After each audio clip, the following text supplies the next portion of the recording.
வணக்கம். பாலமுருகன். இந்திய சூழல்ல ஒரு ஆணுக்கும் ஒரு பெண்ணுக்கும் திருமணம் அப்படிங்கிற ஒரு விஷயம் மிகப்பெரிய சவால் மிகுந்ததா இருக்கு. அதுவும் குறிப்பாக பெண்களுக்கு மிகப்பெரிய வன்முறை களமாக இந்த திருமணம் அமைஞ்சிருக்கு. அப்படிங்கிறத திருமணம்ங்கிற ஒரு உறவு முறை ஆரம்பித்த காலகட்டத்தில் இருந்து இப்போ வரைக்கும் இந்த குடும்ப வன்முறை மிகப்பெரிய அளவுக்கு இருக்கு. அதனால இந்த திருமணம் என்பதை நாம் முறைப்படுத்தி கொள்ள வேண்டும் அப்படிங்கிற ஒரு பெரிய விஷயம் அனைத்து ஆய்வாளர்கள்ட்ட இருந்து வந்திருக்கு.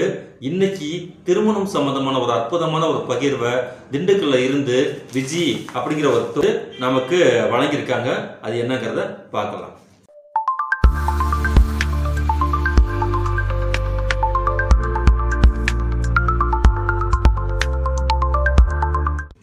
பெண்கள் தங்கள் வாழ்க்கை முறையை ஆய்வுக்கு உட்படுத்த வேண்டும். படித்த பெண்கள் வேலைக்காக மட்டும் படிக்காமல் தங்களை மேம்படுத்திக் கொள்ளும் திறனையும் அறிந்து செயல்பட வேண்டும். பெண்களுக்கு சொத்துரிமை வேண்டும் என்ற தந்தை பெரியாரின் கருத்துக்கள் ஏற்றுக்கொள்ளப்பட்டு முத்தமிழறிஞர் டாக்டர் கலைஞர் அவரது ஆட்சி காலத்தில் சட்ட வடிவமும் தரப்பட்டது. இத்தகைய காலகட்டத்தில் பெண்களுக்கு சொத்துரிமை இருக்கின்றது என்பதை நாம் கணக்கில் கொள்ளணும். ஆனால் அந்த காலகட்டத்தில் பெண் என்பவள் அடிமையிலும் அடிமை அப்படின்னு மனு தர்மம் சொல்லி வச்ச காலகட்டத்தில் இருந்து வாழ்க்கைக்கு துணை நலம், ஒரு ஆணுக்கு கீழே துணையா இருப்பதற்கு தான் ஒரு பெண்ணுடைய திருமணம்னு சொல்லி இருக்கக்கூடிய மரபை தந்தை பெரியார் உடைத்தார். அதுக்கு பேரு வாழ்வினையர். வாழ்வில் சரி பகுதியா வாழ்வினையர் அப்படிங்கிற ஒரு வார்த்தை இது பண்ணார். இப்போ இந்த திருமணத்தில் இருக்கக்கூடிய முக்கியமான சட்ட சிக்கல், உளவியல் சிக்கல் என்ன அப்படிங்கிறத ஃபர்ஸ்ட் பாயிண்ட் என்னன்னு பார்த்தீங்கன்னா, திருமணம் செய்து கொள்ள வேண்டும் என்பதை இங்கு குடும்பங்கள் தான் தீர்மானிக்கின்றன. முக்கியமான விஷயம் என்னன்னு கேட்டீங்கன்னா, ஒரு பெண் எவ்வளவுக்கு எவ்வளவு படித்த பெண்ணாக இருந்தாலும் அந்த பெண் அவளுடைய விருப்பத்துக்கு எந்த ஒரு காரியத்தையுமே இன்றைக்கு வரைக்கும் செயல்பட முடியாத சூழ்நிலை தான் இருக்கு. ஏன்னா இங்க இருக்கக்கூடிய திருமண முறைகள் எல்லாமே அந்த குடும்பத்தோட இருக்கக்கூடிய ஜாதிய பிணைப்புலையும் கௌரவ பிணைப்புலையும் இருக்கின்ற காரணத்தினால் இந்த குடும்பத்தில் இருக்கக்கூடிய திருமணங்கள் எல்லாமே அவங்க பேரண்ட்டும் மிகப்பெரிய அளவுக்கு பங்கு வகிக்கிறாங்க. இந்த சூழ்நிலையில குடும்பங்கள் அனைத்தும் பெண்கள் மீதே கட்டமைக்கப்படுகின்றது. இதுல இருக்கக்கூடிய முக்கியமான விஷயம் என்ன கேட்டீங்கன்னா, ஒரு ஆண் எப்படி இருந்தாலும் எவ்வளவு ஊதாரியா ஒழுசலா என்ன புறம்போக்கா இருந்தாலும் அதை பத்தி கவலை இல்லை.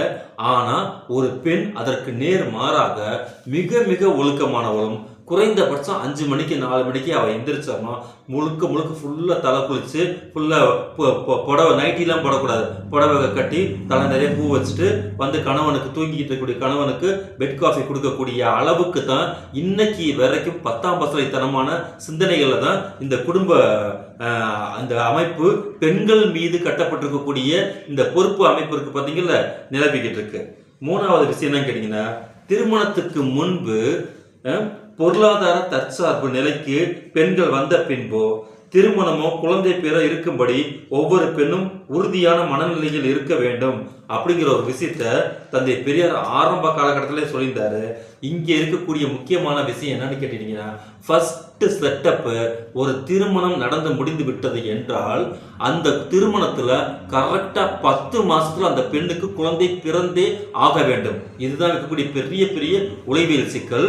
இதுல இருக்கக்கூடிய முக்கியமான பிரச்சனை என்ன கேட்டீங்கன்னா, அதுல பங்கு வகிக்கக்கூடிய அந்த மணமகன் இருக்கான் பார்த்தீங்கல்ல, அவனுக்கு என்ன பிரச்சனையா இருந்தாலும் அது மேட்டர் கிடையாது. ஆனா இந்த பெண் உடனடியாக கருத்தரித்து குழந்தையை பெற்றுவிட வேண்டும். இதை விட கொடுமை, அந்த பெண் முதல் குழந்தையாக ஆண் குழந்தையை பெற்றெடுக்க வேண்டும். இது எவ்வளவு பெரிய காட்டுமிராண்டித்தனமான ஒரு அபத்தமான சூழ்நிலையில நம்மளுடைய சமூகம் இருக்கு அப்படிங்கிற உதாரணம் தான் இன்னைக்கு வரைக்கும் இருக்கு.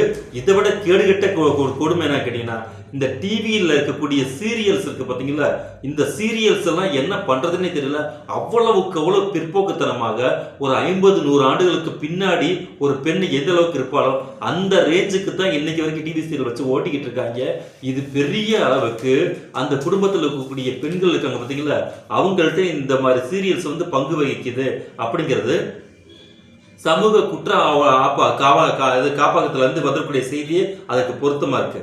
அடுத்து குடும்ப வன்முறைகள் அதிகம் என்று பத்திரிகையில செய்தியா வர்றதுக்கு காரணம் என்னன்னு கேட்டுட்டீங்கன்னா, இங்க இருக்கக்கூடிய இந்த அடிப்படை கோளாறு தான் இதுல இருக்கக்கூடிய முக்கியமான பிரச்சனைக்கு காரணமா இருக்கு. இதுல காதல் திருமணமோ ஏற்பாடு திருமணமோ ஏதாக இருந்தாலும் பொருள் ஈட்டாமல் திருமண பந்தத்துக்கு செல்லாம இருப்பது தான் சமூகத்துக்கு மிகப்பெரிய நல்லது அப்படிங்கிற விஷயத்த அவங்க சொல்லியிருக்காங்க. இதுல முக்கியமான விஷயம் என்ன பார்த்தீங்கன்னா, சம்பாத்தியம் புருஷ லட்சணம் அப்படின்னு சொல்லிட்டு இந்து மதம் சம்பாத்தியத்தை ஆண்கள் மீது சுமத்தி விட்டு அத்தனை விதமான அடிமை வேலைகளையும் பெண்கள் செய்ய வேண்டும். இதை விட கொடுமை என்னன்னு கேட்டீங்கன்னா, அந்த இந்து மதம் சனாதன மதம் இப்ப எப்படின்னா மாறிக்கிச்சுன்னு கேட்டீங்கன்னா, வேலைக்கு போகக்கூடிய பெண்களுக்கு பார்த்தீங்கல்ல, அந்த வேலைக்கு போகக்கூடிய பெண்களா இருந்தாலும் கொஞ்சம் இப்ப இருக்கக்கூடிய அந்த இந்து மத அந்த ஆண்களுக்கு பார்த்தீங்களா அட்ஜஸ்ட் செஞ்சு அந்த பொண்ணு வேலைக்கு போய்க்கலாம். ஆனா வேலைக்கு போகக்கூடிய அத்தனை சம்பளத்தையும் கொண்டுட்டு வந்து புருஷன்கிட்ட கொடுத்துடணும். இது இல்லாம அது வீட்டில் இருக்கக்கூடிய அவ்வளவு வேலைகளையுமே அந்த பெண் எக்ஸ்ட்ரா செய்யணும். ஆனால் வீட்டுக்கு வந்து மாப்பிள்ளை வந்துட்டு ஜம்முன்னு காலாட்டிக்கிட்டு இருப்பாரு. மறுபடியும் அந்த பொண்ணு வீட்டில் இருக்கக்கூடிய வேலையில ரீஸ்டார்ட் பண்ணணும். விடிய காலையில் ஆயிடுச்சுன்னா என்ன பண்ணணும், வேலைக்கு போகணும். அப்போ இது எந்த மாதிரியான இடத்துல கொண்டுட்டு வந்து ஒரு பெண்ணை நிப்பாட்டி இருக்கு அப்படிங்கறது வந்துட்டு ரொம்ப ரொம்ப மோசமா இருக்கு. அடுத்து என்னன்னு கேட்டீங்கன்னா, திருமணத்துக்கு இந்த ஜாதகம் பாக்குறாங்க பாத்தீங்கல்ல, அவங்களோட ரோல் பெரிய அளவுக்கு. பிள்ளை பிறந்தாலும் சரி, ஜாதகம் பார்க்கலாம் சரி, 10 பொருத்தமும் பக்காவா பொருந்தி இருக்கு, அதனால வந்துகிட்டு நீங்க இந்த வரனை உடனே முடிக்கணும்னு சொல்லி இந்த புரோக்கரேஜ் இடத்துல இருந்துதான் இந்த திருமணத்துடைய அமைப்பு மிகப்பெரிய அளவுக்கு வைக்கிட்டு இருக்கு. அந்த திருமணத்தை வந்துட்டு நிர்வாகம் பண்ணிட்டு இருக்கு. இது எவ்வளவுக்கு எவ்வளவு மோசமான சூழ்நிலை உருவாக்குது என்பதற்கு கடந்த கால திருமண முறைகளே நமக்கு மிகப்பெரிய சான்றா இருக்கு. அது கடைசியா திருமண பந்தத்தில் இருவரும் உழைக்க வேண்டும். தங்களுக்கான வாழ்க்கை முறைகளுக்கு தடையாக இருக்கும் விஷயங்களை ஆராய்ந்து முடிவு செய்ய வேண்டும். உண்மையான புரிதலுடன் பாலின சமத்துவத்திற்கான உணர்வுகளுக்கு மதிப்பளித்து வாழ்க்கை முறையை கொண்டு சென்றால் இங்கு சமூகம் நலமாகும். நல்ல மாற்றங்களை மனிதகுல வாழ்வில் தந்தை பெரியாரின் உரிய சிந்தனைகளான ஏன் எதற்கு என்ற கேள்வி கேட்டு வாழ்க்கையை வளமாக வாழலாம்னு சொல்லி அவங்க சொல்லியிருக்காங்க. இதுல முக்கியமான விஷயம் என்னன்னு கேட்டீங்கன்னா, திருமணம் அப்படிங்கிற ஒரு முக்கியமான டாபிக் முதல்ல இங்கே வரும்போதே முதல்ல ஒரு பெண் கேட்கக்கூடிய முதல் கேள்வியே, நான் என்னுடைய அடிப்படை சுதந்திரத்தில் நீங்கள் கை வைக்கக்கூடாது. ஏனென்றால் நான் உங்களுடைய அடிப்படை சுதந்திரத்தில் கை வைக்க மாட்டேன். இந்த இடத்துல மிகப்பெரிய கொடூரமான குழப்பங்கள் வந்துட்டு ஆதிக்க மனநிலை இருக்கக்கூடிய ஆட்கள்லாம் கொண்டு வந்து குப்பையா கொட்ட ஆரம்பிச்சிடுறாங்க. ஏன்னு கேட்டீங்கன்னா, அதுவும் இல்லாமல் இந்த சோசியல் மீடியாவில் ஏற்கனவே இந்த தந்தை பெரியார் அவர்கள் பெண் சுதந்திரம் சம்பந்தமாக சொல்லியிருக்கக்கூடிய அந்த கருத்துக்களுக்கு இங்கே இந்த திரிபுவாத அந்த அவதூறுகள் பரப்பக்கூடிய இந்த கேடுகட்ட பொறுக்கி கும்பல் ஒரு கும்பல் இந்த சோசியல் மீடியாவில் இருக்காங்க. அவங்க இஷ்டத்துக்கு தந்தை பெரியாரோட போட்டோ பயன்படுத்தி கீழே அவனுக்கு என்னென்ன தோணுதோ எல்லா வாசகங்களையும் போட்டு கீழே தந்தை பெரியார்னு வச்சு விட்டு இது பெரியார் அதை சொன்னார் இதை சொன்னார்னு சொல்லி தாறு மாறா இங்க இருக்கக்கூடிய ஒரு கேடுகட்ட ஒரு மோசமான செய்திகளை பரப்பக்கூடிய ஜென்மங்கள் இருக்கக்கூடிய சூழ்நிலையில என்ன விதமான கருத்துக்கள் தந்தை பெரியார் என்கிற 100 வருட ஆளுமைக்கு முன்னால் 2000 வருடங்களுக்கு முன்னால் நமக்கு கற்றுக் கொடுத்திருக்கக்கூடிய நீதி நெறி போதும் என்ன கேட்டீங்கன்னா, மிக முக்கியமானது எப்பொருள் யார் யார் வாய் கேட்பினும் அப்பொருள் மெய்ப்பொருள் காண்பது அறிவு. ஒரு ஆணுக்கு எந்த அளவுக்கு இந்த சமூகத்தில் சுதந்திரம் இருக்க வேண்டும் என்று அந்த ஆண் விரும்புகின்றானோ அதற்கு ஈடு இணையாக சற்றும் குறைவில்லாத அதே உரிமை வந்துகிட்டு அதே உணர்வு மதிப்பெண்கள் அனைத்துமே அந்த பெண்ணுக்கு இருக்க வேண்டும் என்றுதான் நான் வேண்டுகிறேன் தந்தை பெரியார் சொன்னார். இதுதானே இந்த விஷயத்துல தனது பொண்டாட்டியை கணக்கில் வச்சுக்கிட்டு பார்க்காதீங்க, உன் வீட்டில் இருக்கக்கூடிய உங்க அம்மா அக்கா தங்கையை வச்சு பாருங்க ஆண்களே சொல்லி தந்தை பெரியார் மிக அற்புதமாக மிக எளிமையாக அந்த கருத்தை சொன்னார். ஏன்னு கேட்டீங்கன்னா, பெண் என்பவள் வந்துகிட்டு யாருக்கும் அடிமை பண்டம் கிடையாது.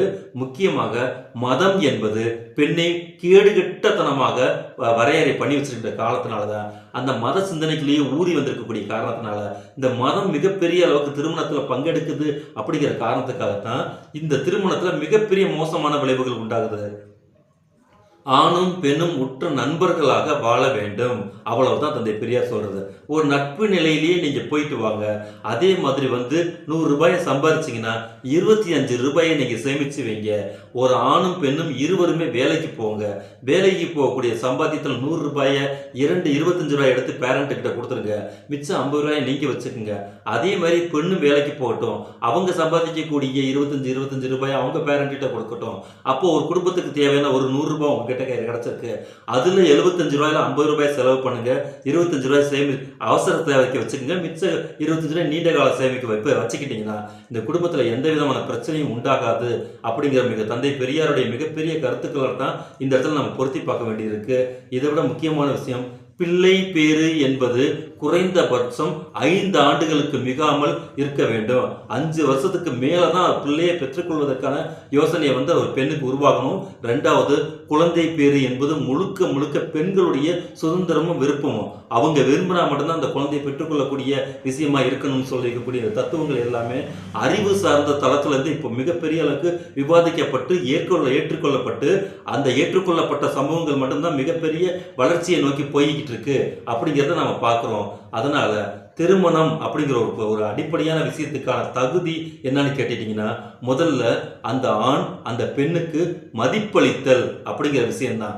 ஒரு பெண் ஒரு ஆணுக்கு மதிப்பளிக்கலையா அப்படின்னு கேட்டீங்கன்னா, அவ என்னைக்கு கழுத்துல தாலிக்கயிறை வாங்குறாளோ அன்னைக்கே அவளை ஒரு மாட்டு மந்தைய மாத்திடுறது இந்த சமூக அமைப்பு. ஆகையால் இந்த தாலி, இந்த எந்த நம்மளுடைய தமிழ்நாட்டில் இருக்கக்கூடிய சுயமரியாதை திருமண சட்டம் சொல்லியிருக்க மாதிரி எந்த விதமான அடையாளங்களும் திருமணத்துக்கு தேவையில்லை.